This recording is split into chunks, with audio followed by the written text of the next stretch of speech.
오늘 아침 방한한 짐 로저스홀딩스 회장을 서울경제TV가 단독으로 만났습니다. 세계적인 투자 귀재로 알려진 로저스 회장의 북미 관계 전망과 북한 투자 견해를 들어봤습니다. 사상 최대 재건축 단지인 송파 헬리오시티 아파트의 입주 마감이 한 달도 채 남지 않은 상황에서 분양권자 3명 중 1명은 여전히 잔금을 구하지 못하고 있는 것으로 알려졌습니다. 대기업에서는 일과 삶의 균형을 뜻하는 워라밸 문화가 확산하고 있지만 중소기업 직장인들에겐 아직 그림의 떡입니다. 대통령 직속 저출산 고령사회위원회가 고용노동부 등과 업무 협약을 체결하고 이 같은 문제 해소에 나섰습니다. 숨막히는 고농도 미세먼지가 6일째 이어지고 있습니다. 미세먼지의 주범으로 지목되는 경유차는 미운 오리가 됐지만 전기차는 성장에 탄력이 붙을 전망입니다. 서울 센뉴스플러스 잠시 후 뵙겠습니다.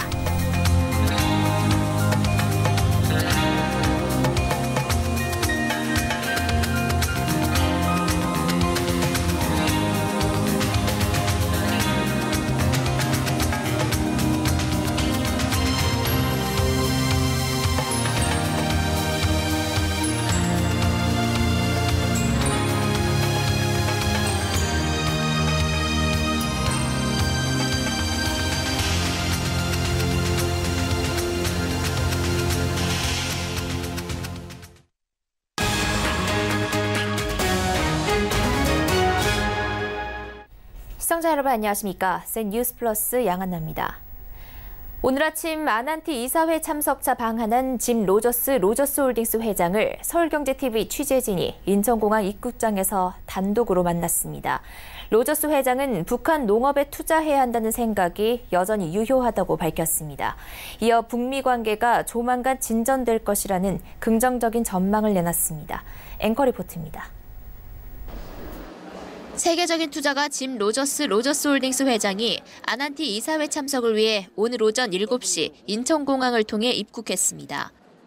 앞서 전 세계적으로 농업에 관심을 갖고 있다고 밝힌 로저스 회장은 북한의 영농 사업 역시 훌륭한 투자처라고 말했습니다.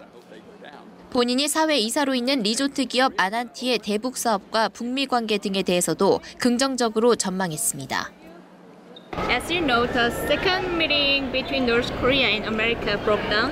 What will happen to ANT's business project toward North Korea? Still optimistic? Yeah, of course. North and South Korea are not going to stay at war much longer. No, Mr. Trump doesn't know what he's doing, but don't worry. Mr. Moon and Mr. Kim and the Chinese and the Russians know, and they don't want this to keep going. They may just get rid of Mr. Trump, but it's going to happen. ANT's business project? Oh, no. Well, we can't do much of anything until it opens. The border's still closed. The 38th parallel is still closed. But once it opens, then we will go and we will renew the project, and who knows what will happen.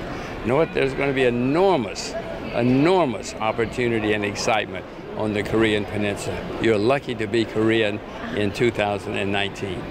Okay. And what is the main agenda of ANT board meeting? To talk about the company and what's happening and what might happen in North Korea. I heard that you've got some stocks of Korean Air and ANT. How do you think about the future of Korean Air and ANT stock market? Well, I didn't buy them because I hope they go down. No, I think Korea is going to open. More people are going to travel in and to and from Korea, which should be good for the airline. And more people are going to be using Ananti's facilities, especially in the north, once this opens up. But nothing can happen until it opens up. And are you still interested in the agriculture of North Korea? I'm extremely interested in agriculture everywhere in the world. You should go to North Korea and buy a farm. Do you know how to drive a tractor? Yes. You can drive a tractor? You should learn. Yeah. You should learn. Okay. Or is there a new choice or industrial area to invest? I'm looking. I don't know. And lastly, I heard that you've been to Blackpink concert with your daughter. What do you think about our Korean entertainment environment? I'm not 15. Like my older daughter's 15, but it was fun. This is my second K-pop concert, and I've always had fun. Okay. I can't dance like they can. I cannot sing like they can, but it's fun. 한편 짐 로저스의 방한 소식에 전날 아난티는 5.16% 오른 21,400원에 거래를 마쳤으나 오늘 하루 만에 하락세로 돌아서 5.14% 떨어진 23,300원에 거래를 마감했습니다. 북한 동창리 미사일 발사장의 재건 움직임이 포착됐던 소식이 전해지면서 남북 경협주로 분류되는 아난티에 악재로 작용한 것으로 분석됩니다. 서울경제TV 양한나입니다. 지난해 말부터 사상 최대 재건축 물량인 9,500가구가량의 송파 헬리오시티 아파트 단지가 입주 중입니다. 임대 물량 약 1,400가구를 뺀 8,100가구가량이 오는 4월 1일까지 입주를 마쳐야 하는데요. 잔금을 납부한 가구는 70%가량으로 나타났습니다. 나머지 3분의 1에 달하는 2,500가구가량은 상당수가 잔금을 구하지 못하고 있습니다. 왜 그런지 이서영 기자가 취재했습니다. 서울 송파구 헬리오시티 아파트 단지. 이 아파트 재건축 조합에 따르면 5일 기준 임대주택을 뺀 8,109가구 중 4,400가구가량이 입주를 마쳤습니다. 입주율이 54%가량인데 잔금까지 납부 완료한 가구를 확인해보니 약 70%. 5,600가구가 잔금을 내고 입주했거나 입주 예정이고 약 3분의 1인 2,500가구가량이 잔금 납부를 못하고 있는 겁니다. 입주 지정일은 오는 4월 1일까지로 한 달도 채 남지 않은 상황. 이때까지 2,500가구가 잔금을 마련해야 하는 처지입니다. 이들 중 대부분은 다주택자로 정부가 다주택자 대출을 전면 금지하면서 은행을 통한 대출이 막힌 상황입니다. 여기다 지난 4일 계약하면서 새학기 이사 수요가 끊겼고 인근 재건축 이주 수요가 있지만 입주 지정일까지 이사하는 건 현실적으로 어려운 상황입니다. 실제로 인근 잠실 미성 크로버 아파트 1,350세대가 지난 1월 28일부터 이주를 시작했습니다. 이 단지 재건축 조합에 따르면 5일 기준 30%인 400가구가량이 이주했습니다. 남은 건 900가구가량인데 오는 6월까지 이주를 마치면 됩니다. 여기에 오는 27일부터 8월 말까지 잠실 진주 아파트 1,507세대가 이주할 예정입니다. 결국 헬리오시티 입주 마감일이 한 달도 남지 않은 상황에서 2,500가구를 채우기에는 턱없이 부족한 상황인 겁니다. 업계에선 아직 입주를 못한 집주인들은 잔금에 대한 지연이자를 물면서 잔금을 구하기 위해 주변 시세보다 싼 값에 전세를 내놓을 수밖에 없는 상황이 될 것으로 관측하고 있습니다.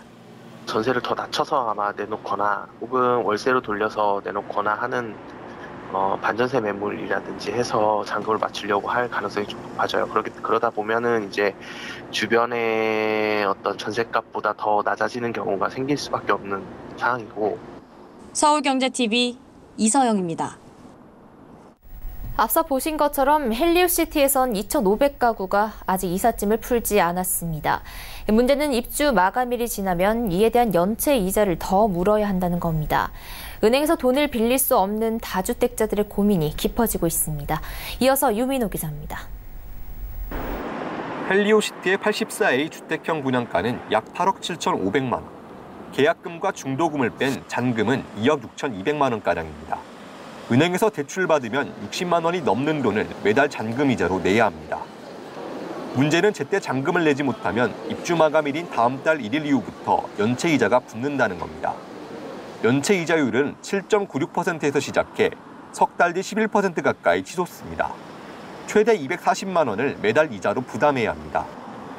특히 다주택자는 정부의 대출 규제로 잔금 마련을 할 수 없는 상황. 이자 부담을 고스란히 떠안아야 합니다. 전용 면적 84제곱미터는 전세 수요가 꾸준해 잔금을 치를 여력이 되지만 인기가 상대적으로 낮은 대형 평형은 세입자 찾기가 힘든 분위기입니다. 지금 42평 대형 평수들이 안 나가고 있어요. 대출을 6억 5천, 6억 8천씩 받고 전세를 7억에 놓고 있는데도 안 나가고 있네요. 재건축 조합 측은 입주 마감 연장 등의 조치는 없다고 밝혔습니다. 4월 1일 넘어가면은 소정의 연체이자는 붙죠. 입주 잔금에 대해서. 한 달 유예한다고 뭐 이렇게 좀 소식을 좀 들었는데 그런 내용들은 있죠? 아니요, 그런 얘기는 없어요. 입주 마감일은 한 달도 채 남지 않았습니다. 조여오는 금융비용 부담에 다주택자의 고민은 더 깊어질 것으로 보입니다. 서울경제TV 유민호입니다.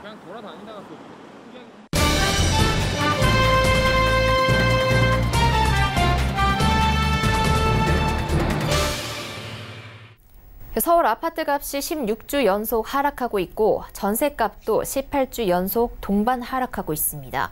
과도하게 올랐던 아파트 값이 안정을 찾아가는 분위기인데요. 이 같은 하락세가 지속될까요? 도대체 바닥은 언제일까요? 정창신 기자와 자세한 이야기 나눠보겠습니다. 안녕하세요. 네, 안녕하세요. 정 기자, 이미 서울 아파트값의 안정세가 시작된 가운데 송파 헬리오시티 전세 매물이 쏟아지면서 이게 또 아파트가 하락을 부추기는 게 아닌가 이런 얘기가 나오는데 어떻게 보십니까? 네, 일단은 앞선 레포트 보셨듯이 이 헬리오시티에서는 이 잔금 마련을 좀 위해서 이 경쟁적으로 가격을 낮춘 이 전세 매물들이 좀 쏟아질 것이란 관측이 좀 우세하고요. 또 여기에다가 올해 강남권에서는 11,000세대가 넘는 새 아파트 입주 물량이 좀 대기 중이거든요. 자, 어디서 얼마나 나오는지 저희가 표로 좀 준비를 해봤는데, 자, 강남구에선 레미안 블레스티지 1957가구가 이미 입주를 시작을 했고요. 또 6월에 강동구에서 레미안 명일역 솔베뉴 아파트 단지가 1,900가구, 또 9월에는 고덕 그라시움 4,932가구 등 이게 다 더하면 한 11,281가구인데 이렇게 많은 물량이 좀 쏟아질 예정입니다.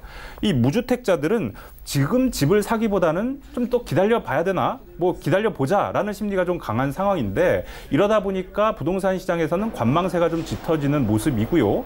또 이렇다 보니까 이 매매 수요가 좀 전세로 빠져나가면서 이게 집값을 좀 떨어뜨리는 요인으로 작용을 하고 있는 겁니다.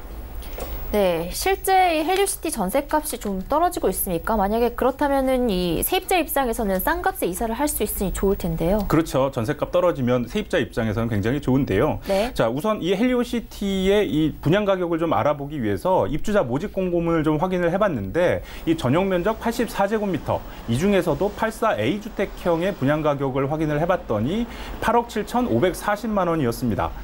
자, 서울 부동산 정보광장 사이트에서 이 주택형의 이 전세 가격 추이를 좀 확인을 해봤는데, 자, 이 그 추이 그래프를 좀 보기 전에 먼저 알아두셔야 될 점은 뭐냐면은, 이 전세 가격이 뭐 매물 좀 확인하시다 보면 굉장히 천차만별로 차이가 크다는 걸 좀 알 수가 있거든요. 자, 왜 그러냐면 이 전세 가격이라는 것은 매물에 대출이 좀 얼마나 껴 있는지, 또 층은 어떤지, 향은 어떤지, 그리고 이렇게 헬리오시티처럼 대단지 같은 경우에는 이 역세권, 그러니까 이 지하철역과의 거리가 또 얼마나 가까운지, 먼지 등에 따라서 전세 가격이 다양하게 나타날 수 있습니다. 이런 점을 좀 유념을 해주시고, 저희가 이 전세 가격 추이 그래프를 좀 준비를 해봤는데 한번 보시죠.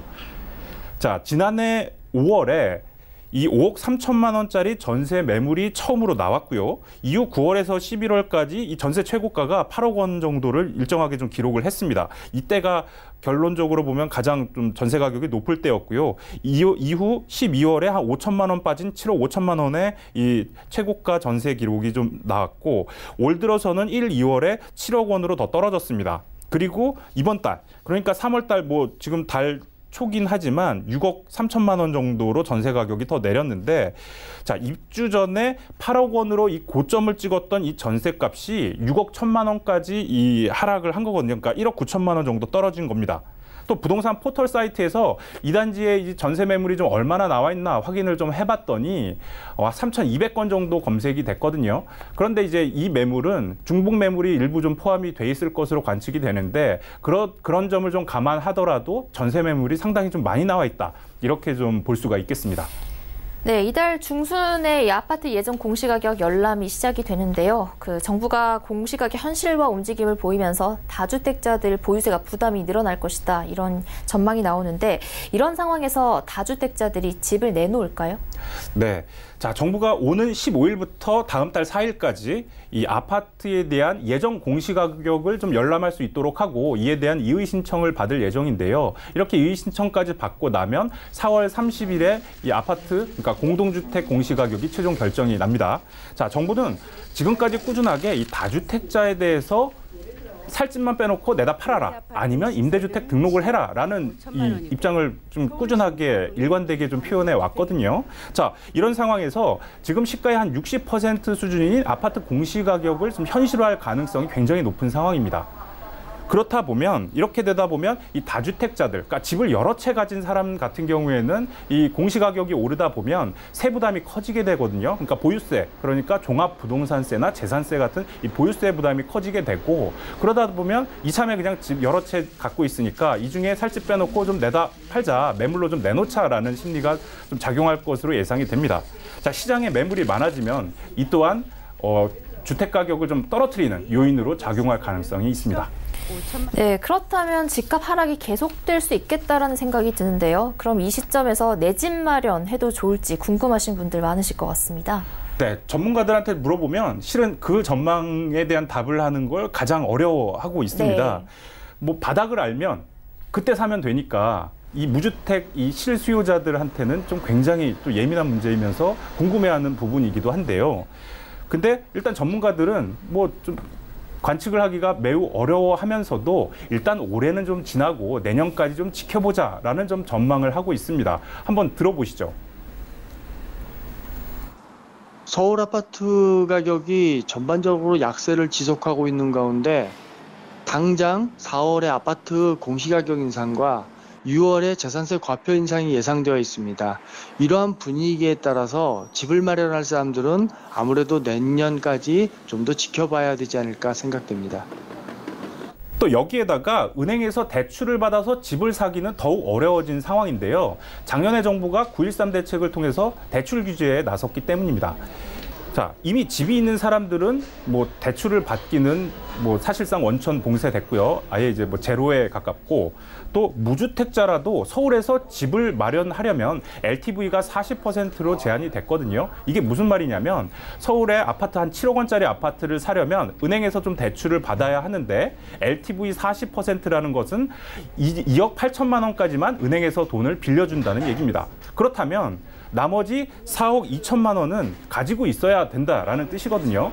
그러니까 7억짜리 아파트 사는데 내가 4억 2천만 원을 갖고 있지 않으면 집 사기 곤란하다는 얘기겠죠. 그러니까 무주택자들이 내 집 마련 계획을 세울 때 이런 점은 좀 유념하셔야겠습니다. 네, 전셋값 하락세와 부동산 시장 전망에 대해 정창신 기자와 이야기 나눠봤습니다. 말씀.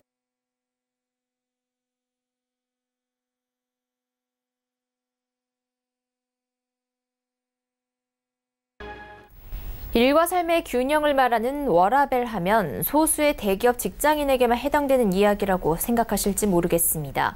전체 기업의 99%는 중소기업, 일하는 노동자의 90%가 중소기업인 만큼 우리 정부가 중소기업에도 워라밸 바람이 불도록 발벗고 나섰습니다.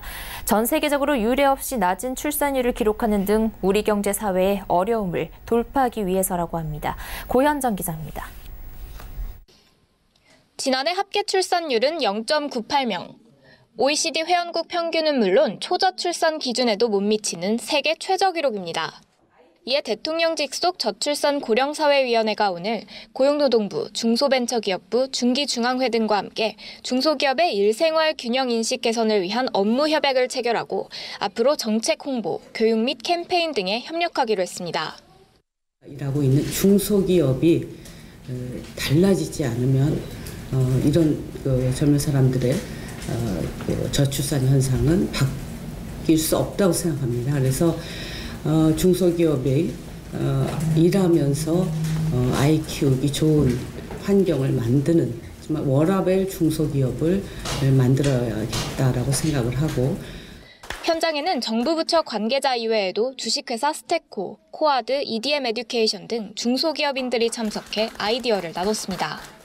초과 근무를 했다면 상부의 결제나 승인 없이도 자동으로 늦게 출근하면 되는 지연 출근 제도, 2시간 단위로 쓸 수 있는 반반차 제도, 정기적인 태아 검진 등 다양한 사례를 서로 공유하고 정부 관계자와 토론하는 시간도 마련됐습니다. 중도새끼 같은 경우는 이제 맛집 탐방을 이유로 연차를 사용하시면 특별휴가 1일을 드리는 제도이고, 그리고 사랑중 같은 경우는 1년에 3일까지 봉사활동을 위해서 특별휴가를 부여해드리는 제도이고요. 두 제도 다 인트라넷에다가 후기를 간단하게 써주시는데 다른 회사에는 전혀 없는 제도다 보니까 워낙 인기가 많고, 또 일하기 좋은 중소기업이 많아질수록 궁극적으로는 작금의 유치원 대란, 직장 내 괴롭힘 문제 해결에 실마리가 될 것이라는 전망이 나오기도 했습니다. 직원이 한 명이 비면 서로들 분담해야 될 업무가 더 늘어나니까 그거에 대한 서로의 스트레스 때문에 이런 부분들에 대한 굉장히 그런 문제들이 많이 발생해서 저희가 출산휴가를 가게 돼도 다 간호사를 정규직으로 채용을 해주기 때문에 부담 없이 갔다 올 수 있는 분위기를 만들어주고 남아있는 직원들도 업무에 대한 부담이 늘어나는 게 아니고 축하해 줄 수 있는. 서울경제TV 고현정입니다. 연일 미세먼지가 비상입니다. 친환경차에 대한 관심도 덩달아 높아지고 있는데요.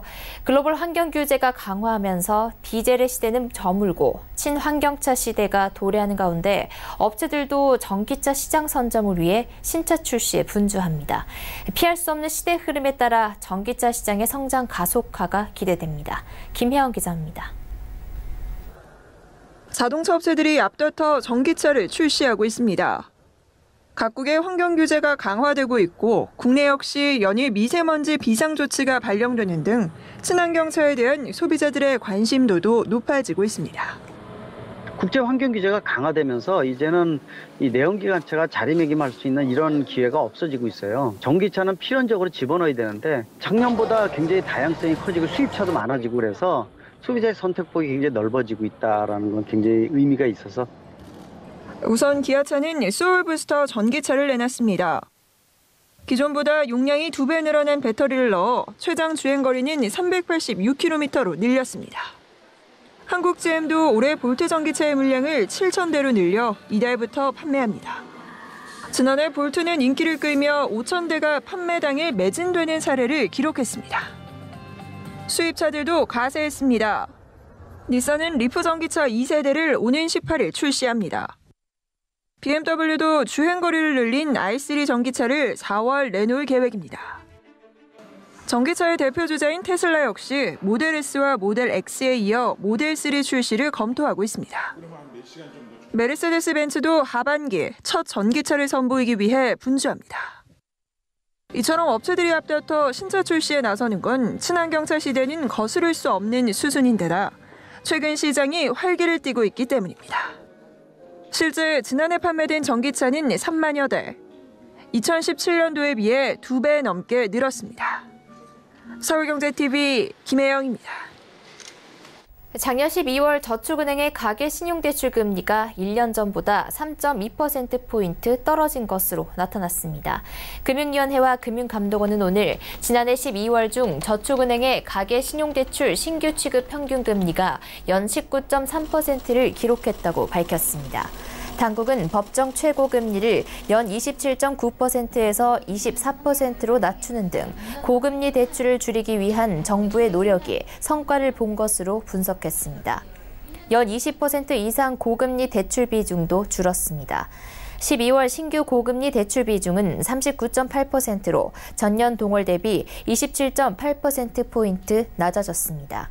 작년 대출금리 하락에 따른 이자 감소 효과는 연 2천억 원에 달할 것이라고 당국은 추산했습니다.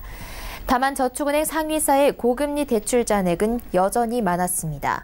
고금리 대출 잔액 기준으로 보면 OK저축은행이 1조 8,174억 원으로 가장 많았고 SBI와 웰컴, 유진 등이 뒤를 이었습니다. 고금리 대출 비중으로 보면 OSB와 머스트31, OK 3호, 한국투자 순이었습니다. 금융당국은 고금리 대출 비중을 더 줄이기 위해 중금리 대출 시장을 활성화할 계획입니다.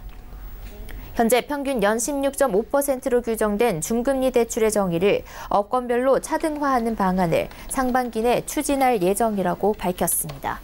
이렇게 되면 은행권 중금리 대출은 연 6.5%, 저축은행은 16%로 변경됩니다. 오는 22일 코스닥 상장 예정인 의료정보시스템 전문업체 이지케어텍이 클라우드 의료정보 시스템을 통해 국내 800여 개 중 소형 병원을 공략하겠다는 포부를 밝혔습니다. 위원양 이지케어텍 대표는 오늘 기업공개 간담회를 열고 의료정보 시스템의 사각지대인 중소형 종합병원에 클라우드 시스템을 적극 공급한다는 청사진을 수립했다며 국내에서 확보한 경쟁력을 기반으로 미국 등 해외 시장에도 적극 진출할 것이라고 설명했습니다. 2001년 설립된 이지케어텍은 의료 정보 시스템을 개발해 국내 주요 상급 종합병원에 의료 정보 시스템을 공급하는 기업입니다. 의료 정보 시스템이란 환자 정보 관리, 진료와 처방, 입퇴원 수속, 행정 업무 등 병원에서 이루어지는 모든 업무를 지원하는 시스템으로 병원의 경쟁력과 환자의 편의성을 높이기 위한 필수 시스템으로 평가받고 있습니다. 이지케어텍은 지난 2003년 분당 서울대학교 병원을 시작으로 서울대병원과 가천대 길병원, 계명대 동산의료원, 충남대병원 등 국내 주요 상급 종합병원의 의료 정보 시스템을 구축 운영하고 있습니다. 지난 2014년엔 사우디아라비아에 진출, 해외 시장을 개척해 아랍에미리트와 미국 등에도 공급 계약을 체결했으며 국내 의료정보 시스템 기업 중 최다 해외 레퍼런스를 보유하고 있습니다. 이지케어텍의 공모 예정가는 1,100원에서 12,300원이며 오는 12일에서 13일 청약을 받을 예정입니다. 주관사는 미래셋 대우입니다. 바이오 마커를 통해 암을 조기 진단하는 코넥스 상장 기업 지노믹트리가 오늘 기자 간담회를 열고 코스닥 이전 상장 계획과 함께 2021년까지 매출 800억 원을 달성하겠다는 목표를 밝혔습니다. 바이오 마커는 혈액이나 소변 등 체액을 활용해 특정 암의 발병 여부를 진단할 수 있는 기술입니다. 안성환 지노믹트리 대표는 기존 암 시장은 발병 이후 치료와 모니터링에 국한돼 시장 규모가 전체 인구의 1%에 불과하지만 바이오마커 기술을 이용하면 고위험군은 물론 일반인을 대상으로 발병 이전 암세포 유무를 판단할 수 있어 시장 규모가 인구 전체로 확대된다며 오는 2011년까지 국내외에서 800억 매출을 달성할 수 있을 것이라고 강조했습니다. 현재 지노믹트리의 기술로 조기 진단이 가능한 암은 대장암과 폐암, 방광암 등 3종류입니다. 이 중 대장암 진단키트는 지난해 식약처로부터 체외 진단용 의료기기 3등급 제조 허가를 받아 이달 내로 연세대 세브란스 병원에 시범 도입됩니다.